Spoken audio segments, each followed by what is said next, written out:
Well, hey now, everybody. It's the Rob from Kiss 06 and 103 GBFRocks.com.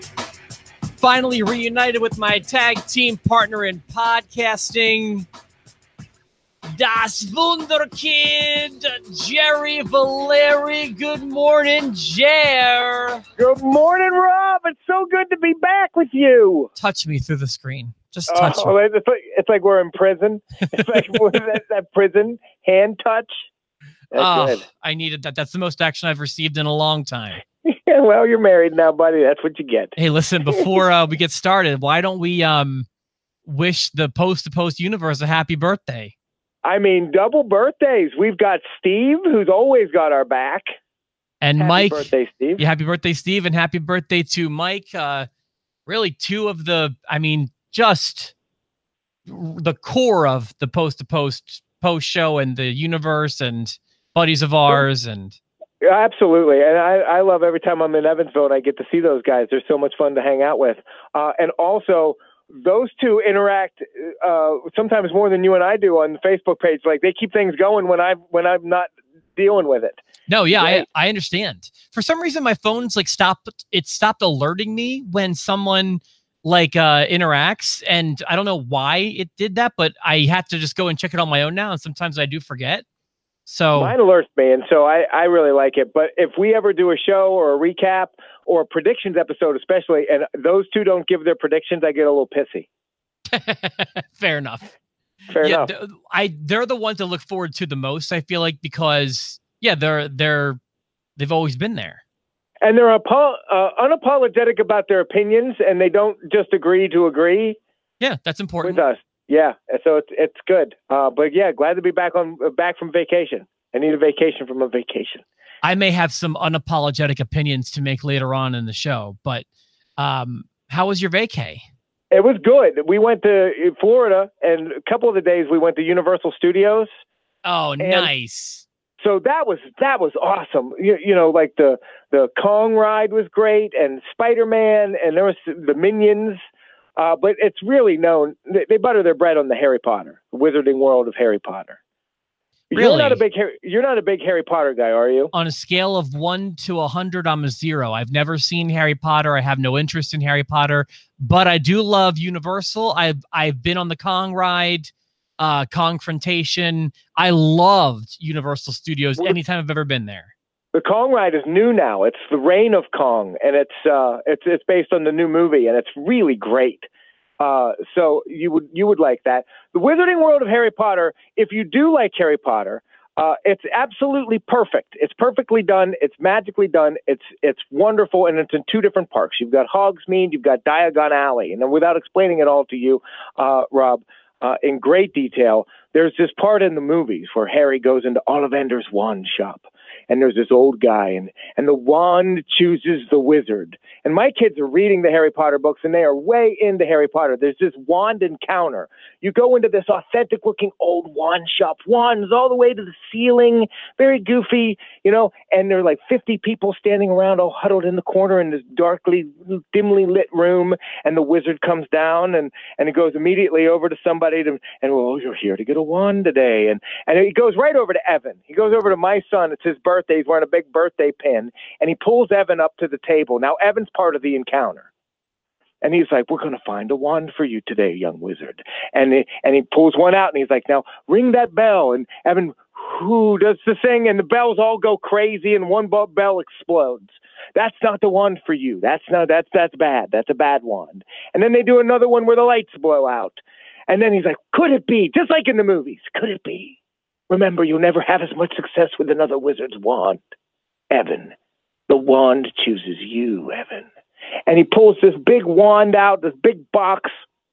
He dusts it off, and he opens it, and he says, this is made of holly with a dragon heartstring interior. And he'll give it a wave. And whoo, and the lights shine on Evan, and it's this magical Harry Potter moment, and the wind's blowing, and Evan's eyes are like damn saucer plates. He's just like this, and he's like a wizard. And the wizard looks at him, and he goes, remember, Evan, the wand chooses a wizard, and the wand chose you.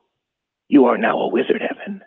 and he puts the wand in the box, and he hands the box to Evan, and Evan's got this big box with the wand, and then he was with it, and he's just amazed, and he's holding it, and then they walk us all out of the encounter, and we're in like the hallway, and the woman walks up and she goes, "Okay, so that wand is $78," and I'm like, "Son of a bitch!" Chair. I got scammed. Hold on. Two things. One, did you buy it? How do you not buy it? It's his birthday and the wand chose him. Damn, pal. The wand chose. Like, what am I going to say? Sorry, pal. Remember that moment where you became a wizard on your birthday and the wand chose you?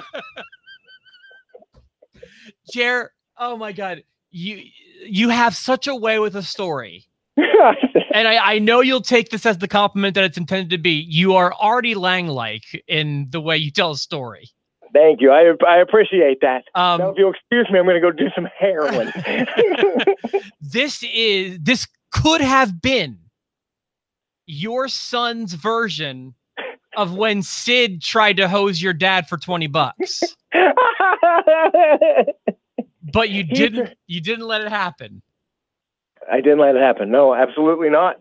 And thinking of that quickly, I wasn't here when King Kong Bundy died. Is that how you got his autograph? You got King Kong Bundy's autograph?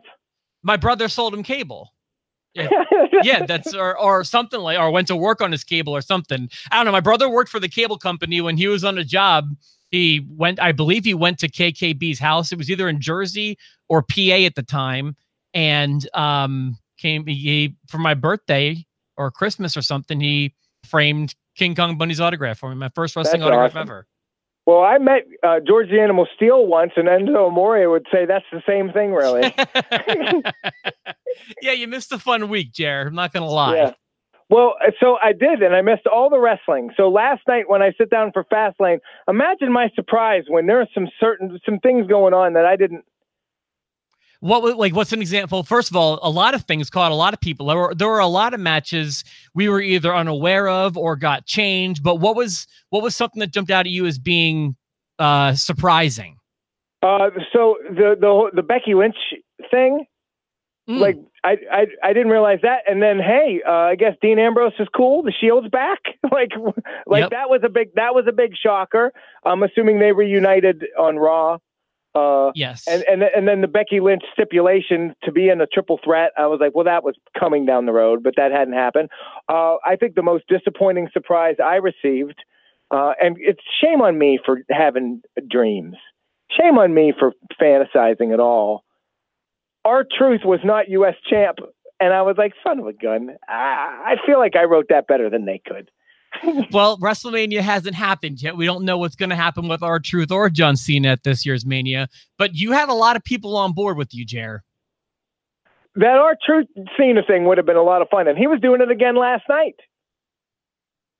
Yeah, no, I agree. That could have been a really good angle for both of them at Mania. They probably don't, it could have been a squash, I think, but yeah, have Cena just squash through R-Truth and have it be, a fun 4 minutes.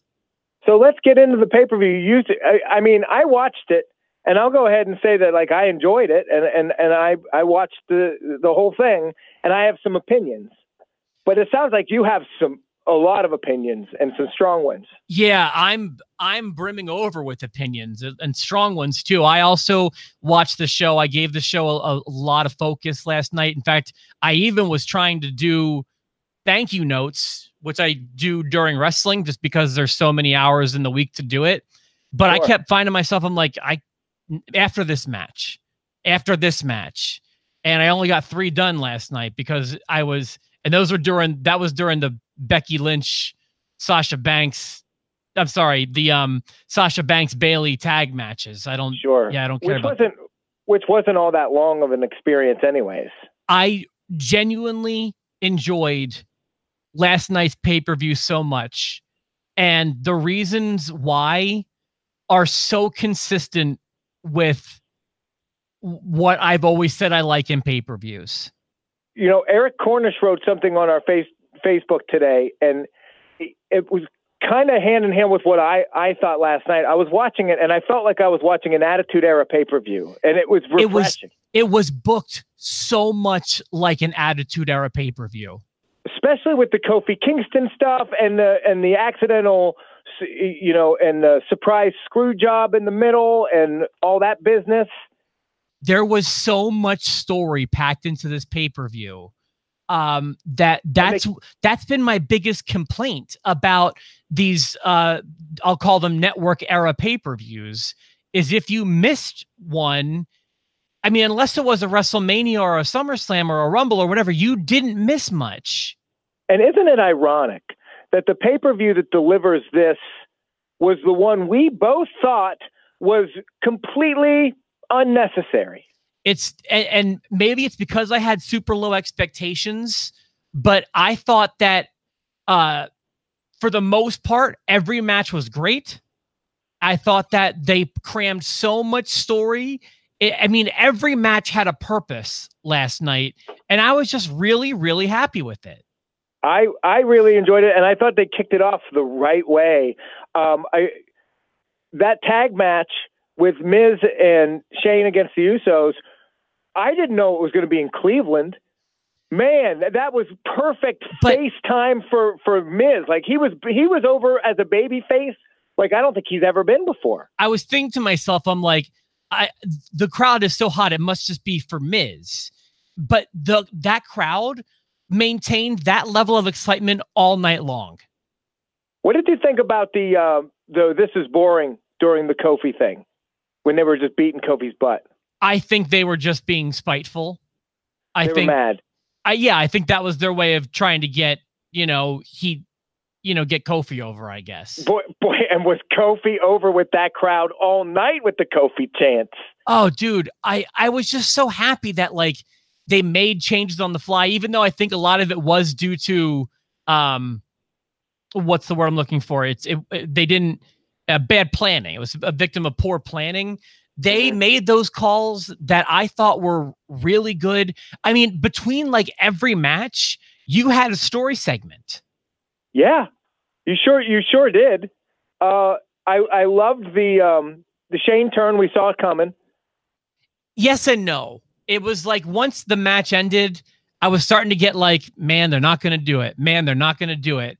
And then bam, it happened. And it happened. And Shane with some potatoes. He threw some solid shots to Miz took some.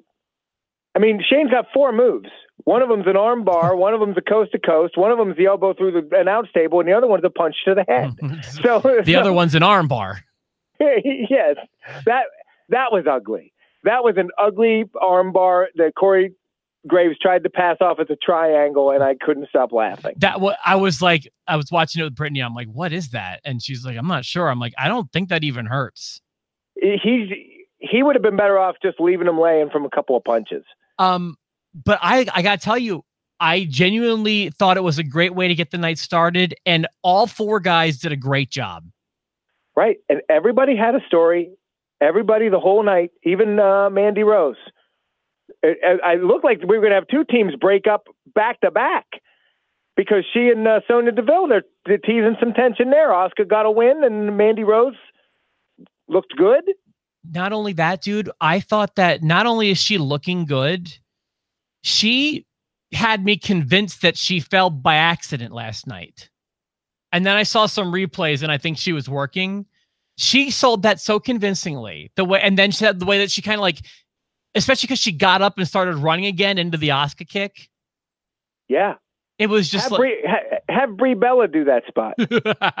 She does it unintentionally.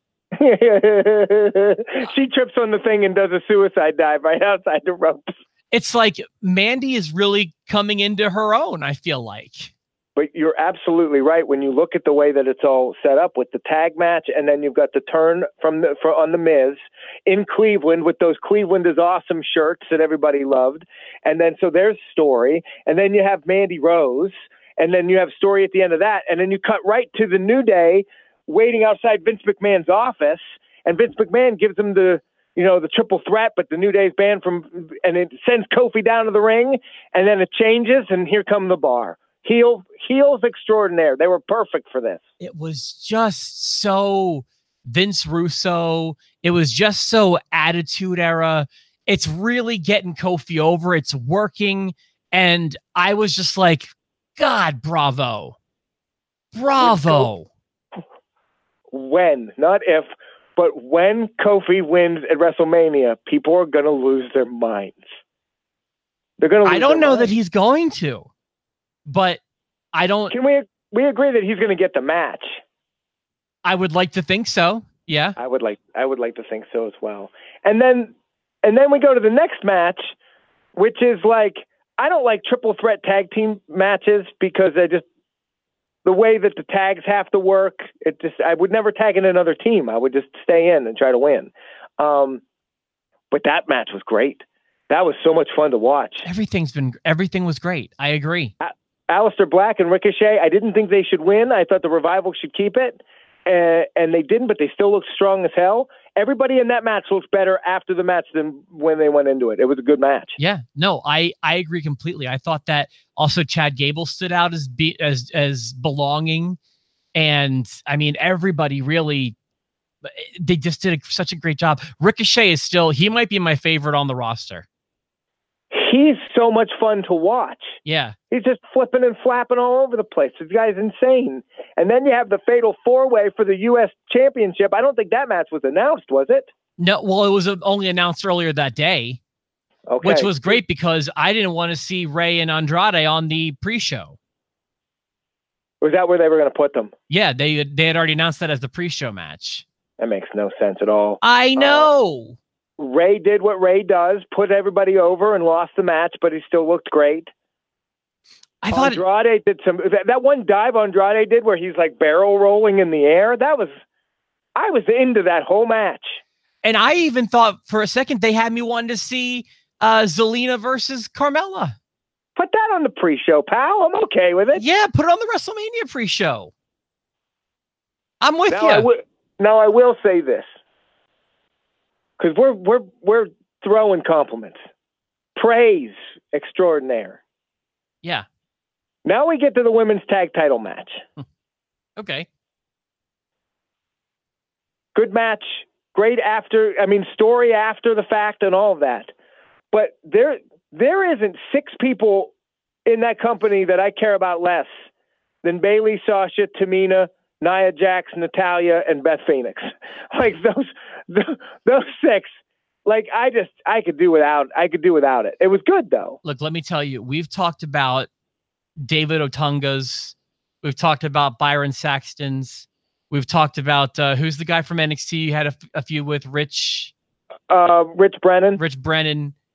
No one is worse behind the commentary table than Beth Phoenix. This is true. This is a true fact. I mean, I wanted Nia Jax to put her through a table before the match started so we didn't have to hear her. Yeah, I think she is so rough on the mic, man.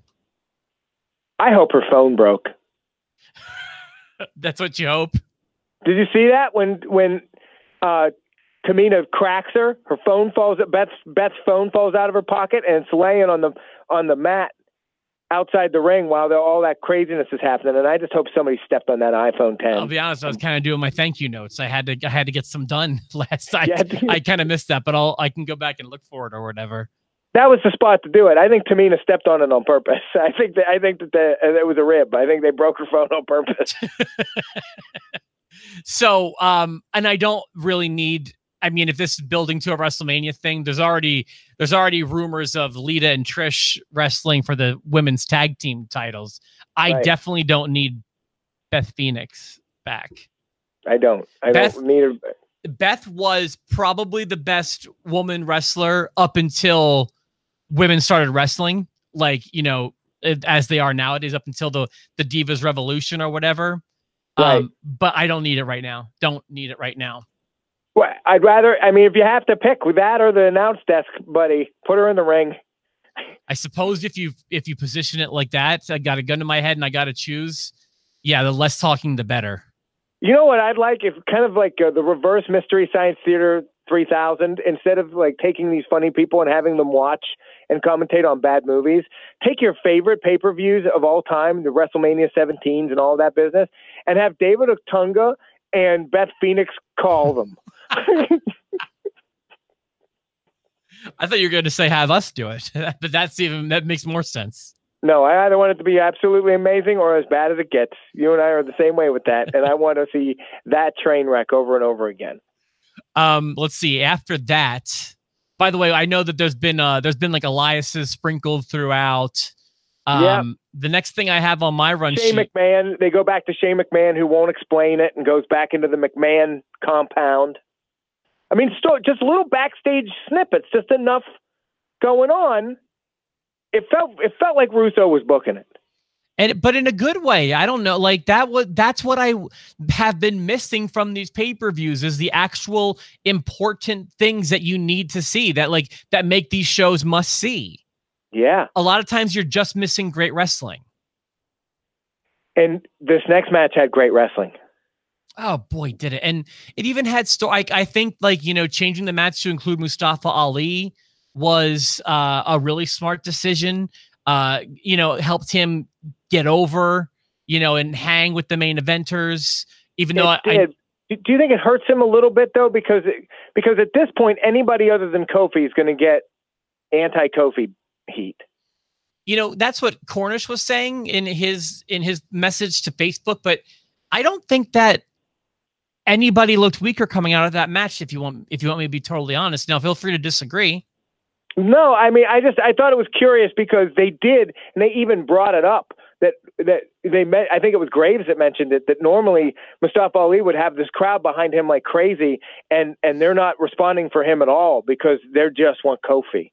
And the fact that they were responding and announcing the Kofi chants, they want that in the storyline. Like the crowd wasn't hijacking the show like they thought they were. They were enhancing it with the Kofi chants. Joke was on them. There you go, Cleveland. Suck it, Cleveland. Joke's on you all the time because you're in Cleveland. Let's talk about the match because it was really good. I mean, it was really, really good. I mean, it was. I get to see Kevin Owens at a pay-per-view again. Yeah, and he brings it. It's his first pay-per-view since October. Daniel Bryan is just so stinking good in this role. Rowan added to it in a good way. It wasn't just like unnecessary outside interference. Mustafa Ali, I mean, everyone was bouncing and bumping, and nobody was taking time off. I guess I feel like anybody who thinks that that Mustafa Ali got buried last night was just look where he was 2 months ago. I don't think he got buried, but I do think they put him in a position where he could have gotten booed. And okay. I don't think they want that. I don't think they want that for him yet. I think they want him to be a babyface. Yeah, of course they do. But by the end, they were cheering for him. By the end, there were a couple times. What's that move he does off the top where I can't tell who gets hurt, but everyone looks like they're going to die? Are you talking about hold on, it's the 064 or whatever? No, the Spanish Fly, is it called? Oh, yeah, that's it. The Bill Cosby. That thing's crazy. Yeah. That thing. Yeah, no, I know. So when that move hit, I didn't know who performed the move on whom and who was hurt, but I knew it looked amazing, and I was like, yes, that was great. Yeah, no, it was very visually spectacular. And yeah, I think that everyone came out the stronger for that match, personally. Kevin Owens taking an inverted Hurricane Rana. Not easy for a 290-pounder. Dude, and he landed right on the crown of his head. Bang. And he's walking still. That's an A+ match, I thought. I thought it was great. I agree. I mean, I don't know if it was A+, but it was great. I didn't give that a letter grade. I'm ready to give the show a letter grade here in a little bit. So then we get into, how do you feel about this? I think at this point forward, Becky Lynch should be the main event. She should be the main event here because she's what everyone wants to see. But I get why they didn't do this because it's the main event of Mania and I guess the Shield reunion. So that's why. But what did you think about the match placement here? Because it was either going to be this or the Shield as the main event. I would have switched it. I was going to save it, but I think that a low point for me, and I'm probably on an island here, but I didn't need that Shield match.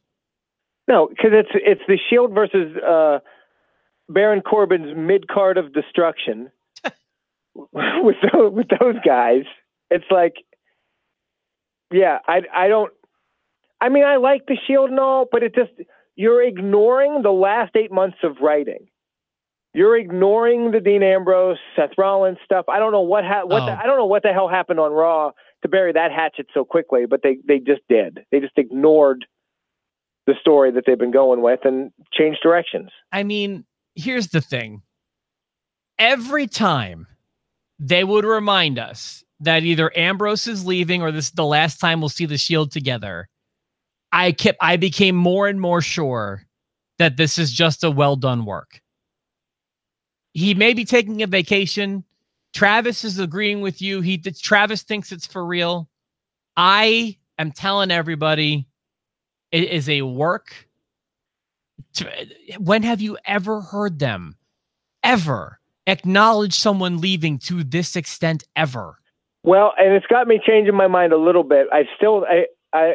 So you don't think he's leaving the company, Dean Ambrose?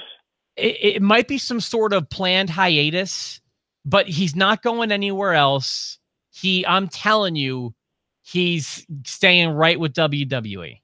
Because if there was even a threat of him going to AEW, they would not be putting him in main events at FastLane 30 days before that happens. Maybe, maybe not, but it's just, they are reminding us about it. So like, okay, with Brock and Goldberg, they may have acknowledged it at WrestleMania 20 that, both men, that's like the only time I can ever think of that they even address it. And this time they are just hammering it. It's almost like an angle. Because it is. Because it is. I'm just telling everybody. I'm not going to disagree with you vehemently. I do still feel like Travis that he's leaving, but I wouldn't. At this point, I wouldn't be as surprised if it turned out to be. Why do you think he's leaving? Because the websites are reporting it? I don't think he's been happy with the WWE. Dean Ambrose and WWE don't seem like they jive on just a personality level.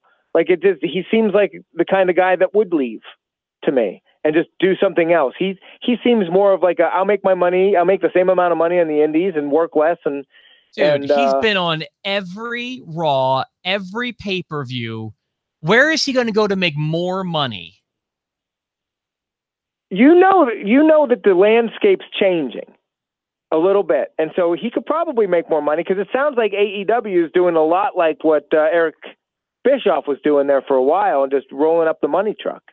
Ask Chris Jericho. Sure. It does appear that way. Eric Bischoff had Ted Turner. Who does AEW have?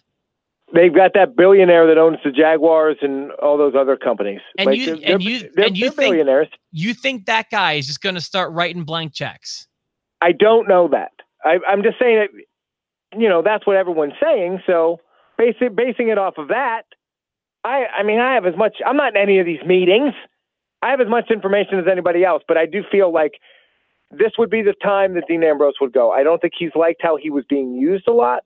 I mean, 3 months ago, he was dressed up like Bane in the middle of the ring and feuding with Seth Rollins. I think he digs stuff like that. Do you do? Yeah, I think the Bane promo was like my favorite work of his.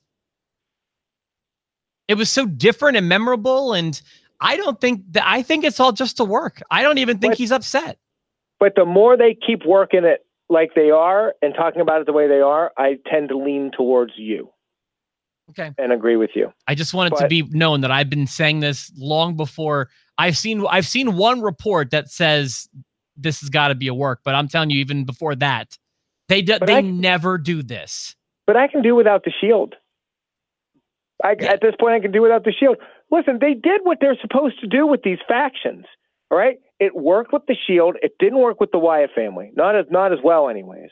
Usually you take a faction of 3 and you say, we're going to break it up and make 3 superstars instead of one group of superstars. And you have 3 totally individual, and they do. They have three main eventers in Seth Rollins, Dean Ambrose, and Roman Reigns. No doubt about it. It doesn't always happen. The Wyatt family, that didn't happen. Although Braun Strowman is bigger than any of those for at this point. You don't have to bring them back together now. You can every once in a while for like a nostalgia thing, but I don't know. I don't want to see the Shield at Mania, but I'm sure we will. I don't think we will. They could be the Shield and have Seth Rollins go to the ring against Brock Lesnar. I'm thinking maybe it's going to be Roman and Dean facing off against each other, followed by Brock and Seth. Another turn. Potentially. Roman turns this time. That'd be the most WWE thing ever to do, but I don't know. They finally get him over. Right? He's getting legitimately cheered by the fans, and now they'll turn him. Yeah, that's what I mean by that, exactly. Idiot. So let's talk about Becky and Charlotte, because we skipped right over that. Yeah, well, I also wanted to get to one more thing. I don't know if it fell before or after this, but I don't want to forget about AJ and Randy Orton.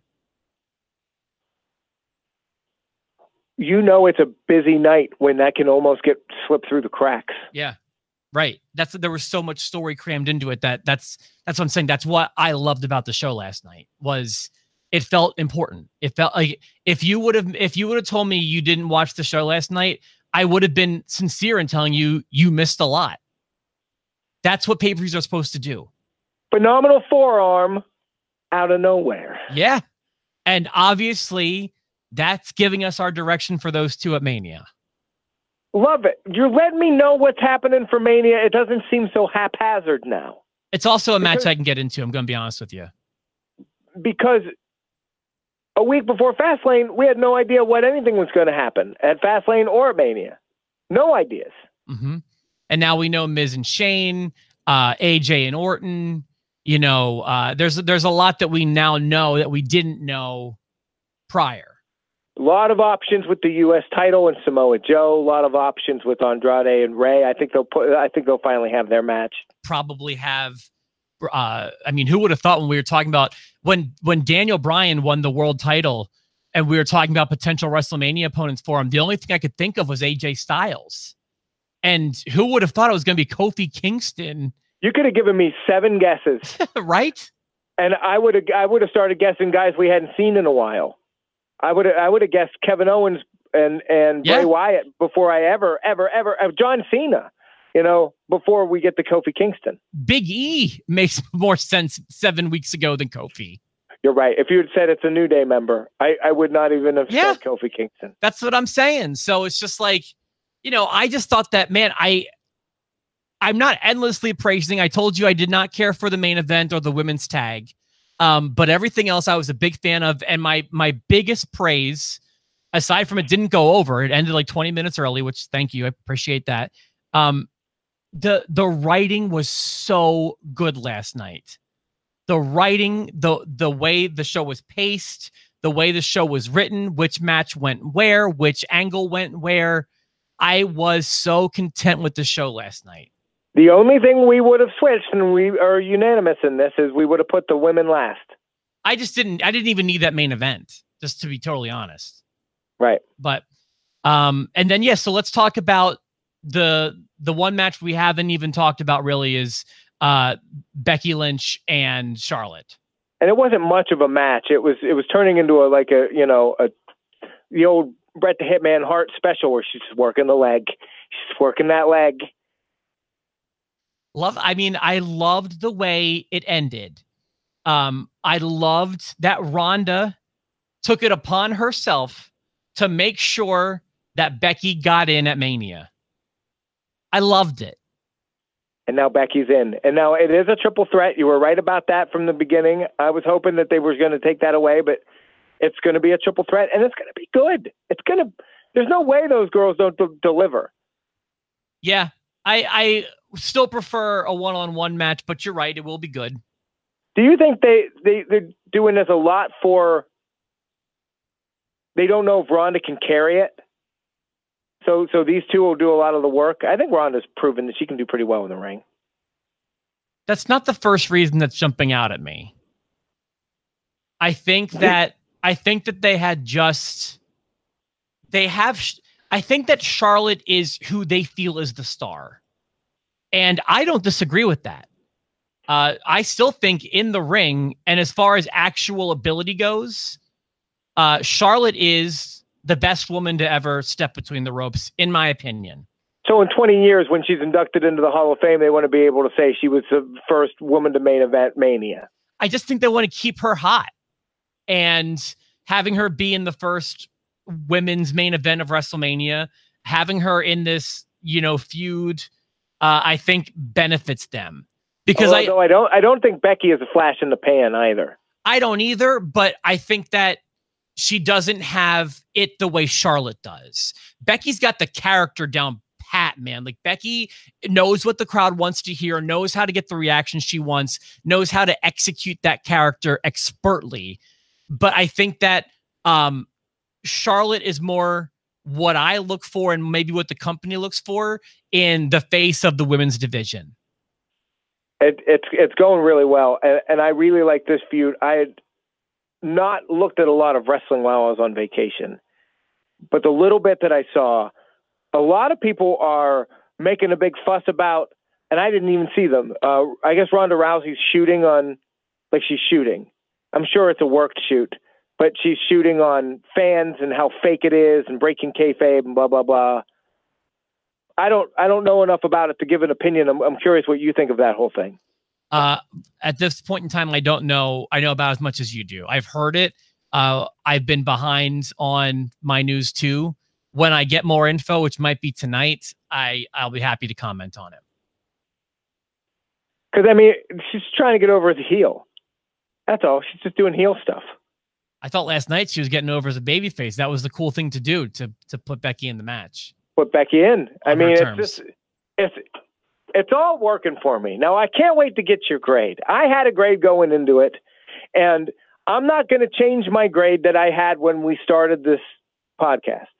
But I will say that just talking it over with you made me like it even more than I thought I did. Like, I enjoyed the show a lot, but you're right. Like, it was really, I came into this ready to say I'd like it to be a B or a B minus. If you go higher than that, I will say yes, sir. Because you're right. It was really well written and well paced and well timed. And does the credit go to Bruce Pritchard? I don't know. I don't care. But something changed, and I'm happy about it. I was going to say that too. I was afraid it'd make me sound lame or like oversimplifying it. I will say the show, all of the shows do seem to have a conspicuously different writing approach in a good way, literally since the episode he returned. I'm just going to leave it at that. I don't feel like my brain is saying Bruce doesn't have it like that. But I will say for these past 3 weeks, I don't know what kind of stroke he had coming in, but my grade would be, you said B minus. Yeah. And I say B plus. Sure. What you want to just say we can agree on a B? We can agree on a B, although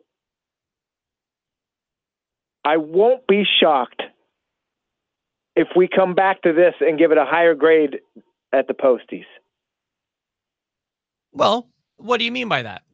It could be the first time a FastLane ever gets pay-per-view of the year, pal.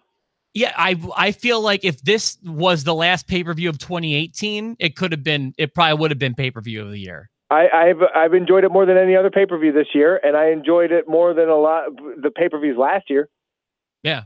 So, but if this is marking an actual turning point in writing, maybe it won't be pay-per-view of the year. I hope it's not.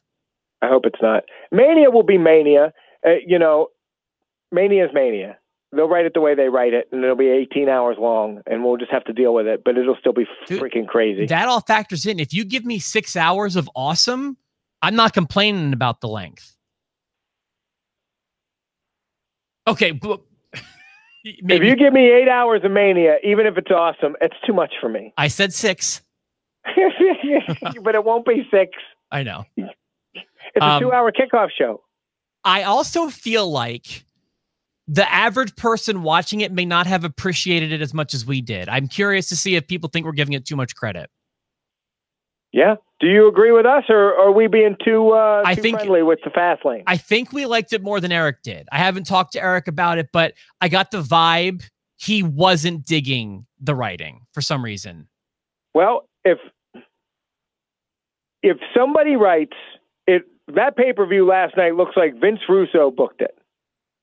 Depending on who wrote that, it could either be a compliment or an insult. That's a very good point. That same sentence said by you is different said by somebody else that doesn't like Vince Russo. You're a Vince Russo guy to a degree. I mean, you weren't, you're not a... It's fair to say. I think that's an accurate statement. I am a Vince Russo guy. Yeah, you're a Vince Russo guy. I don't think you'd put the belt on David Arquette, but, Listen, I'm a WWF Vince Russo guy. Yeah. All right, then. The WCW Vince Russo was the drizzling poop. I'm curious, are Jerry and I right on the money, or are we being way too complimentary of last night's show? Let us know in the post show. Jerry, I loved this episode. I'm glad that you're back. I'm glad that we agreed on the show last night. You may find, are you going to watch last week's Raw and SmackDown?